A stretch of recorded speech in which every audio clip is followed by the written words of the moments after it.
시청자 여러분 안녕하십니까? 복지TV 뉴스입니다. 장애예방열사 고 이현준 열사의 13주기 추모제가 열렸습니다. 장에게는 그가 떠난 지 13년이 되었지만 아직도 수많은 장애인들이 차별과 억압 속에서 살고 있다며 목소리를 높였습니다. 최지혜 기자입니다. 이현준 열사 13주기 추모제가 지난 16일 서울대학로 노들야학에서 열렸습니다. 장애우 권익문제연구소 정책실 활동가와 장애인 언론 기자로 왕성한 활동을 펼쳤던 이현준 열사. 살아생전에 장애인 차별 금지법을 비롯해 자립생활 이념과 이동권 관련 정책을 제시하고 실현하는 데 많은 힘을 쏟아오다 2005년 3월 16일 새벽 호흡곤란으로 사망했습니다. 열사들이 활동했던 그런 것들을 잊지 않고 현실에서는 여러분의 동지들이 같이 함께 연대에서 활동해 주시는 것이 가장 큰 힘이다 라는 것을 다시 한번 새삼스럽게 13년 주기가 되면서 다시 한번 느낄 수 있었던 시간이었습니다. 한편 이번 추모제는 가수 이지상 씨의 추모 공연과 고인의 넋을 기리는 분향과 헌화로 마무리됐습니다. 복지TV 뉴스 최지입니다. 정부가 내놓은 청년 일자리 대책 중 중점을 둔 부분을 보면 구직에 나선 청년들을 지원하고 일자리 자체를 늘린다는 내용인데요. 구직 활동비를 월 50만 원씩 6개월간 지급하고 군복무 기간을 취업과 연계할 수 있게 한다는 겁니다. 하세인 기자입니다. 청년들이 구직 활동에 쓰는 비용은 한 달에 평균 45만 원입니다. 작년 하반기부터 정부가 청년 구직 활동비로 한 달에 30만 원씩 석 달을 지원했지만 대상과 금액이 제한적이란 지적이 많았습니다. 이에 따라 구직 활동비 지원이 대폭 늘어납니다. 내년부터 대졸 또는 중퇴 2년 내 청년을 대상으로 한 달에 50만 원씩 6개월간 지원하고 입사 지원서 제출이나 개인적 취업 준비도 지원 대가를 해야 하는 구직 활동으로 인정하는 겁니다. 청년들을 올리는 채용비리 근절도 추진합니다. 채용 절차의 공정화에 관한 법률에 채용 관련 부당 청탁이나 강요, 금품 제공 수수를 금지하고 위반하면 과태료를 부과하는 규정을 신설합니다. 또 블라인드 채용과 선발 기준 공개도 늘려나갈 방침입니다. 법정 근로시간 52시간 단축으로 발생하는 인력 부족이 고용 확대로 이어지도록 기업들의 정규직 신규 채용 1명당 한 달에 최대 80만 원을 지원할 방침입니다. 취업의 장애물로 인식되는 군복무를 취업과 연계하는 방안도 추진합니다. 군부대와 지역 중소기업 간 취업 연계 프로그램을 만들어 전역 후 지역 중소기업에 취업할 수 있도록 하는 겁니다. 유급 지원병은 보수를 하사 수준으로 올리고 장기 복무를 허용합니다. 유급 지원병 선발도 8,500명으로 2배 이상 늘립니다. 정부는 또 인공지능과 블록체인, 드론 등 4차 산업혁명의 주력 산업을 지원하고 규제를 과감하게 풀어 이들 산업에서 인재 1만 명을 육성할 계획입니다. 복지TV 뉴스 하세인입니다. 한풀 꺾이는가 싶더니 다시 미세먼지가 기승을 부리고 있습니다. 이럴 때면 먼지 때문에 눈이 퍽퍽해지는 건 물론이고 예민한 분들은 알레르기성 결막염까지 올 수 있는데요. 눈을 깨끗이 하고 틈틈이 인공 눈물을 넣어주는 게 좋다고 합니다. 정두리 기자입니다. 주춤하던 미세먼지가 다시 기승을 부리고 있습니다. 미세먼지를 막기 위해 마스크를 쓴 사람들은 많지만 눈은 여전히 무방비 상태입니다. 환절기라 가뜩이나 건조한데 미세먼지까지 눈을 자극하니 안구 건조증이 오기 십상입니다. 특히 눈이 예민한 사람들은 심하면 알레르기성 결막염까지 겪게 됩니다. 미세먼지 속에 들어있는 화학물질이나 조성 때문에 누에게 구성 성분의 변화가 오고 염증이 동반되기 때문에 건조증 환자가 많이 늘 수가 있고 심한 경우에는 알러지 환자가 늘 수가 있습니다. 지난해 알레르기성 결막염으로 병원을 찾은 사람들은 1월과 2월에 비해 미세먼지와 황사가 겹치는 3월에 급증했고 안구 건조증도 마찬가지였습니다. 예방을 위해선 미세먼지가 많은 날엔 렌즈보다 안경을 쓰는 게 도움이 됩니다. 또 인공눈물로 눈을 씻어주거나 심할 경우 안과를 방문해 치료물질을 처방받는 게 좋습니다. 외부 활동 자제해 주시고 집으로 돌아오시면 꼭 손 깨끗하게 씻어 주시고 세안해 주시고 원인 물질 제거하는 것도 중요하기 때문에 인공 눈물 같은 것으로 좀 씻어 주는 것도 도움이 되고 안과에 가서 이제 약물 치료를 또 평소 스마트폰이나 컴퓨터를 오래 사용하는 사람들은 눈물이 마르기 쉽기 때문에 눈을 자주 깜빡여줄 것을 전문가들은 당부했습니다. 복지TV 뉴스 정두리입니다. 따뜻한 기온과 건조한 날씨는 봄철 화재의 불쏘시개가 되곤 합니다. 이에 경기도가 봄철 화재를 예방하기 위한 특단의 대책을 추진합니다. 최지희 기자입니다. 짙은 연기가 하늘로 솟아오르고 산속은 시뻘건 불길로 물들었습니다. 지난달 16일 포천시 심궁리 일원에서 발생한 산불입니다. 지난해 봄 화마가 휩쓸고 간 안산의 한 산간 지역을 다시 찾아가 봤습니다. 수십 년간 가까웠던 산은 한순간에 형체를 잃었습니다. 까맣게 그을려 숯더미가 된 나무들이 1년이 지났지만 처참했던 당시 상황을 생생히 보여줍니다. 그 불길을 잡지를 못하더라고. 2~3시간씩 막 타는데 인근에 집들도 있고 하는데 저희 집까지 번질까 봐 너무 불안하고 너무 무서웠어요. 최근 5년 동안 경기 지역에 발생한 봄철 화재는 평균 3,000여 건. 겨울과 가을, 여름에 비해 1,000건 정도가 더 발생했습니다. 절기 특성상 봄철에는 따뜻한 기온과 건조한 날씨로 화재 위험이 높아진 게 원인입니다. 이에 경기도는 특단의 봄철 화재 예방 대책을 추진합니다. 산간 지역 순찰과 점검이 수시로 이뤄지고 소방시설 불법 행위 집중 단속과 해빙기 공사장 관리도 대대적으로 실시합니다. 봄철은 따뜻한 기온, 강한 바람, 낮은 습도 등의 영향으로 야외 산불, 들불 화재가 많이 발생하고 있습니다. 경기도에서는 봄철 화재 예방을 위하여 8개 주요 시책을 선정하여 집중 안전관리를 추진하고 있습니다. 작은 불씨도 거센 불길로 번질 수 있는 봄철 화재. 대책은 오는 5월 말까지 3개월에 걸쳐 추진됩니다. 복지TV 뉴스 최지입니다. 도시와 접근성이 떨어지는 농어촌 지역에 위치한 어린이집은 보육교사 구하는데 애를 많이 먹는다고 합니다. 경기도는 이러한 현실에 맞게 보육교사 배치 기준을 조정했습니다. 하세인 기자입니다. 농촌 지역에 위치한 한 어린이집. 차편이 좋지 않아 보육교사들 출근 시간은 평균 1시간을 넘습니다. 처음에는 차로 출퇴근했었거든요. 근데 차로는 1시간 반 정도 걸려요. 출퇴근은 힘들지만 그래도 아이들 농어촌 지역에서 일할 수 있다는 거에 보람을 느끼고. 이렇다 보니 꼭 필요한 시설인데 시설장 입장에선 교사를 구하기 힘들고 운영상 어려움에 문을 닫는 곳도 생깁니다. 특히 경기 북부 지역은 농촌이 많아 교사 수급에 씨름하고 있습니다. 경기도는 문제 해결을 위해 도시와 접근성이 떨어지는 농어촌 지역 어린이집에 보육교사 대 아동 비율 배치 기준을 현실에 맞게 손봤습니다. 이에 따른 경기 북부 농촌 지역 885개 어린이집에 대한 보육교직원 배치 기준을 완화하는 특례 인정을 승인했습니다. 교사 1명이 맡는 영유아 수를 기존에 비해 최대 4명까지 완화하고 농어촌 지역 보육교사 수당도 지급됩니다. 지리적으로 아무래도 농어촌 지역이다 보니까 교사 수급이 쉽지는 않았는데 농어촌 수당을 받게 되니까 선생님들이 선택하는데 조금 더 수월해진 것 같아요. 아동 정원이 21명에서 39명인 농어촌 지역 어린이집은 21명 이하 어린이집처럼 원장이 보육교사를 겸임할 수 있게 됐습니다.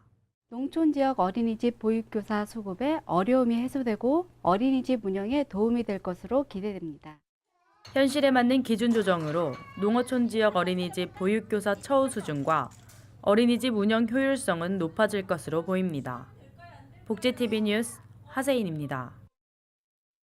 경기도는 사회복지시설의 실내 공기질 개선을 위해 도내 사회복지시설 500곳에 대한 무료 리모델링을 실시합니다. 도비 15억 원이 투입되며 실내 공기질 측정 결과에 따라 환경 기준이 초과된 시설을 중심으로 선정할 계획입니다. 한편 이는 올해 경기도가 미세먼지로부터 취약계층의 건강을 보호하기 위해 추진하는 맑은 쉼터 만들기 사업입니다. 지난 18일 평창을 뜨겁게 달구었던 2018 동계 패럴림픽 대회가 폐막했습니다. 열흘간 전 세계 선수들이 펼친 감동과 열정의 드라마를 정두리 기자가 정리했습니다. 2018년 3월 9일부터 18일, 대한민국은 그 어느 때보다 뜨거운 겨울을 보냈습니다. 전 세계 49개국 567명의 선수들이 펼치는 감동의 드라마와 그들의 열정이 가득했던 시간, 그곳은 2018 평창이었습니다. 지난 9일 열흘간의 대장정을 밝힐 성화가 오르고 80개 금메달의 주인을 찾기 위한 여정이 시작됐습니다. 대한민국 국가대표 선수단은 6개 전 종목에 선수 36명을 파견, 이번 대회를 종합 16위로 마무리했습니다. 평창에서는 동계 장애인 대회 출전 사상 대한민국의 첫 금메달이 찾아왔습니다. 크로스컨트리 스키 남자 좌식 7.5km에서 금메달을 목에 건 신우현 선수는 앞선 11일 같은 종목 15km 동메달에 이어 2개의 메달을 목에 걸었습니다. 선수로서는 올림픽에 나가는 것도 꿈이지만 이렇게 자국에서 나가는 자국에서 열리는 올림픽은 더 꿈이에요. 평생에 없을 것 같아요. 이제. 또 하나의 동메달을 선물한 장애인 아이스하키에서는 장동신 선수가 이번 대회 첫 득점에 이어 마지막 골을 성공시키며 환호의 순간을 만들었습니다. 다들 너무 열심히 많이 뛰어주시고 많은 스태프들도 힘드셨을 거고 지금 그 마지막에 그 한 골이 모든 게 다 보답이 됐을 거라고 봅니다. 감사합니다. 메달에서는 한 발 물러선 4위에 머물렀지만 휠체어 컬링팀은 예선을 1위로 통과하며 높아진 기량을 자랑했고 많은 관중들이 찾아와 응원으로 경기를 함께 만들어 선수들의 가슴을 뜨겁게 하기도 했습니다. 더불어 알파인 스키와 첫 정식 종목으로 채택된 스노우보드에서도 국가대표 선수들이 멋진 설원이 질주를 펼쳐 보였습니다. 선수들의 환호와 챔피언의 탄생이 이어진 대회. 하지만 그보다 더 빛난 순간은 치열했고 아름다웠던 노력의 시간이었습니다. 대회의 MVP 격인 황현대 성취상이 그 의미를 담고 있습니다. 이번 대회 수상자는 뉴질랜드의 알파인 스키 아담 홀 선수와 핀란드의 노르딕 스키 시니피 선수. 기록이 아닌 도전 정신과 열정이 먼저인 상입니다. 특히 1988년 서울에서 처음 시작해 30년 만에 다시 한국을 찾아온 황현대 성취상은 우리에게 더 큰 의미를 갖습니다. 이 상을 받음으로 해서 자기 인생에 조금이라도 플러스 요인이 됐다거나 또 장애인을 위해서 하는 일에 도움이 되는 그런 인생을 살고 있다면 참 고맙겠습니다. 그리고 그렇게 살고 있다고 하니까 자랑스럽고 지 마음이 뿌듯합니다. 대회는 막을 내렸지만 모두가 함께한 열흘간의 감동과 그 속에서 공유한 배움과 의미는 우리가 앞으로 잊지 않고 간직해야 할 아름다운 유산입니다. 봄을 느낄 수 있는 다양한 행사가 전국 곳곳에서 열리고 있는데요. 전남 순천시는 지역 생태 복지 문화 조성을 위한 꽃과 나무 시장을 개장했습니다. 최민아 기자입니다. 생태도시 순천시가 만물이 소생하는 계절인 봄을 맞아 꽃과 나무 시장을 개장하며 지역 정원 산업 발전에 박차를 가하고 있습니다. 꽃과 나무 시장은 시민들이 직접 재배한 품질이 보장된 정원수와 순천 화훼단지에서 생산되는 비올라, 프리뮬러 등 예쁜 꽃들을 저렴하게 판매하는 장터입니다. 저희들은 꽃과 나무 시장을 금년에 3회째를 운영하고 있고 앞으로 거대한 시장을 운영하기 위해서 열심히 노력하고 준비를 하고 있습니다. 지역에서 생산된 아름다운 생태 자원을 전국적으로 널리 알리고자 하는 큰 목표를 지닌 꽃과 나무 시장은 단순히 거래장으로만 조성되지 않고 방문객들을 대상으로 원예 체험, 묘목 식재 방법 시연 등 다양한 프로그램도 제공해 해마다 큰 호응을 얻어왔습니다. 봄날의 색다른 즐거움을 선사한 꽃과 나무 시장을 통해 지역의 생태복지 문화를 조성하는 데 기여하고 나아가 순천시가 남부수종 유통의 중심지로도 자리매김할 수 있을지 귀추가 주목됩니다. 복지TV 뉴스 최민아입니다. 전라남도 고흥군이 어르신의 활기차고 건강한 노후 생활을 위해 노인 일자리 사업에 아낌없는 지원을 하고 있습니다.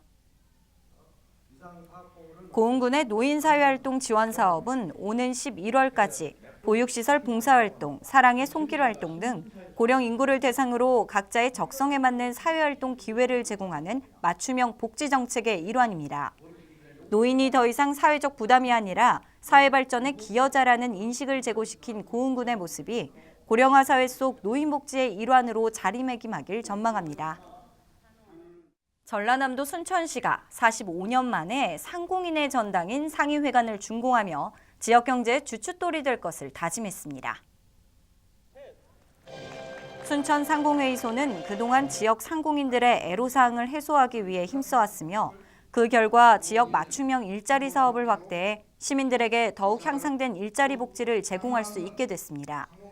전남 동부지역 종합경제지원센터의 기능과 역할을 다할 순천 상공회의소는 이제 지역 중소기업을 대상으로 다양한 지원과 원스톱 서비스를 제공할 예정입니다.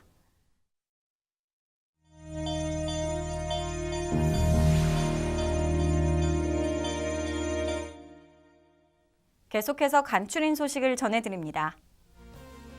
보건복지부가 빅데이터를 활용해 보호가 필요한 아동을 신속하게 찾아 필요한 복지 서비스를 연계하는 이 아동 행복 지원 시스템을 개통했습니다. 이 시스템은 아동의 장기 결석 여부, 영유아 건강검진 예방접종 실시 여부 등의 정보를 모아 일정 수준 이상 요건을 충족하면 보호 필요 아동으로 추정해 각 읍면동으로 자동 통지하는 시스템입니다. 보건복지부가 찾아가는 복지 서비스를 위한 복지 차량을 추가 보급해 전국 읍면동 사회복지 공무원이 보다 쉽게 복지 대상자를 찾아 더 나은 복지 서비스를 제공할 수 있게 합니다. 충청남도 태안군이 노인의 사회 참여와 소득 보장을 위한 노인 사회활동 지원사업 발대식을 열었습니다. 이번 지원사업은 이달부터 11월까지 9개월간 지역의 65세 이상 노년층을 대상으로 노인 지회와 노인 복지관, 시니어 클럽, 8개 읍면 등 4개 수행기관을 통해 실시합니다. 경상북도 예천군 신청사 개청식이 지난 12일 군민 등 2천여 명이 참석한 가운데 개최됐습니다. 이날 이현중 군수는 신청사 개청식을 계기로 새 경북의 중심 도시로서 예천군이 더 웅비하길 희망한다고 밝힌 한편 신청사는 지하 1층, 지상 5층의 군청사와 지상 3층의 의회청사로 구성됐으며 주민들을 위한 다양한 편의 공간을 마련했습니다. 전라남도 고흥군과 국립나주박물관, 수성 최씨 무속공파 종회가 호남 임진왜란 승리의 기록을 알리는 특별전을 공동으로 개최할 것을 약속했습니다. 이번 특별전은 정유재란 당시 흥양 현감 최일량이 남긴 전과 보고서인 임란 첩보 서목 등 150여 점의 유물을 중심으로 지금의 고흥군인 흥양현의 지리적 중요성과 호남 지역 사람들의 의병 활동을 보여주는 전시입니다. 1차 전시는 3월 27일부터 국립나주박물관에서 열리며 2차 전시는 5월 29일 분청문화박물관에서 추진될 예정입니다. 순천시가 전라남도 최초로 택시운수 근로자들의 복지 향상을 위한 택시운수 복지문화회관을 개관했습니다. 이곳에는 근로자들의 휴식 공간과 통합 콜센터 등이 설치돼 시민의 발이라 일컬어지는 택시업계 종사자들의 열악한 처우 개선에 도움이 될 것으로 기대됩니다. 이 밖의 소식은 장애인 신문과 웰페어 뉴스 홈페이지를 통해 확인하실 수 있습니다. 완연한 봄 기운에 나들이 계획하는 분들 많으시죠? 즐거운 봄 소풍이 될 수 있도록 개인 위생 관리와 건강 관리에도 신경 쓰셔야겠습니다. 복지TV 뉴스를 마칩니다. 시청해주신 여러분 고맙습니다. 우리 주변에서 일어나는 불공정한 사례부터 억울한 사연, 따뜻한 미담까지 장애인 신문과 웰페어 뉴스 홈페이지를 통해 보다 다양한 소식을 접할 수 있습니다. 시청자 여러분의 제보를 기다립니다. 웰페어 뉴스 홈페이지 또는 전자우편, 전화번호 02-2655-9519로 많은 제보 바랍니다.